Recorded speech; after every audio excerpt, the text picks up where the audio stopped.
Welcome to PSR news. ముందుగా చిట్టిపొట్టి చిన్నారులందరికీ happy children's day. అసలు మనం ఈ చిల్డ్రన్స్ డే ఎందుకు జరుపుకుంటాం అన్న విషయాన్ని తెలుసుకుందాం. నవంబర్ 14 వచ్చిందంటే చాలు పిల్లల్లో ఎనలేని ఉత్సాహం, చెప్పలేని సంతోషం కొట్టొచ్చినట్లు కనబడతాయి. ఎందుకంటే ఆ రోజు చిన్నారులకు ఇష్టమైన రోజు, బాలలకు ప్రత్యేకమైన రోజు.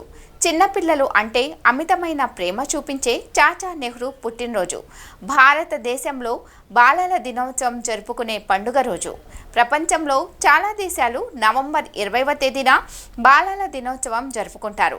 ఒక్క భారతదేశంలో మాత్రమే 6 రోజుల ముందుగా నవంబర్ 14వ తేదీన చిల్డ్రన్స్ డే నిర్వహించుకుంటాం. అందుకు కారణం భారతదేశానికి మొట్టమొదటి ప్రధానమంత్రిగా పనిచేసిన జవహర్లాల్ నెహ్రూ నవంబర్ 14వ తేదీన జన్మించడం. దేశం కోసం ఎంతో సేవ చేసిన, ఎన్నో త్యాగాలు చేసిన జవహర్లాల్ నెహ్రూ జన్మించిన రోజును బాలల దినోత్సవంగా జరుపుకోవడంలో ఒక విశేషం ఉంది. స్వాతంత్రం రాకముందు బ్రిటిష్ పాలనలో దారుణమైన పరిస్థితులను ఎదుర్కొన్న భారతదేశాన్ని స్వాతంత్ర అనంతరం మొట్టమొదట దేశ ప్రధానిగా పురోగమనం వైపు నడిపించడంలో ఆయన చూపించిన ధార్మికతను, ఆయన ఉదాత్త భావాలు ప్రతి ఒక్కరికి మార్గనిర్దేశం చేశాయి.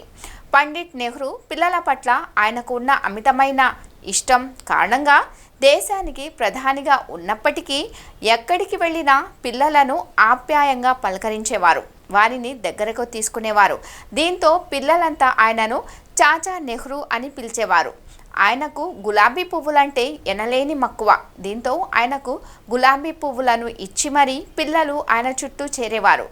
దేశ స్వాతంత్ర్యం కోసం అవిశ్రాంతంగా కృషి చేసి బ్రిటిష్ పాలకులు వెళ్ళిపోయిన తర్వాత భారతదేశ అభ్యున్నతికి ఎంతగానో సేవలందించిన పండిట్ నెహ్రూ 1964వ సంవత్సరంలో మరణించారు.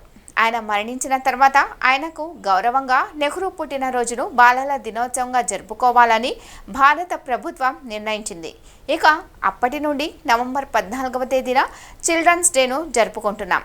అంతకు ముందు భారతదేశంలో కూడా చిల్డ్రన్స్ డే నవంబర్ 20వ తేదీన జరుపుకునేవారు. నవంబర్ 20వ తేదీన బాలల దినోత్సవాన్ని నిర్వహించాలని ఐక్యరాజ్య సమితి సభ్య దేశాలన్నీ తీర్మానించాయి. ఆ తీర్మానం మేరకే ఐక్యరాజ్య సమితి సభ్య దేశం అయిన భారతదేశంలో కూడా నెహ్రూ మరణానికి ముందు నవంబర్ 20వ తేదీన బాలల దినోత్సవాన్ని నిర్వహించారు. కానీ నెహ్రూ మరణం తర్వాత నుండి ఇప్పటి వరకు నవంబర్ 14వ తేదీన బాలల దినోత్సవాన్ని నిర్వహించుకుంటున్నారు. ఇక బాలల దినోత్సవం వచ్చిందంటే చాలు స్కూళ్ళలో హడావుడి అంతా ఇంత కాదు, ప్రతి స్కూల్లోనూ ఒక పండుగ వాతావరణం ఏర్పడి ఉంటుంది. ఇదండి బాలల దినోత్సవం విశేషం. తెలుసుకున్నాం కదా. మరొక ప్రోగ్రాంలో మళ్ళీ కలుద్దాం. అంతవరకు సెలవు, నమస్కారం.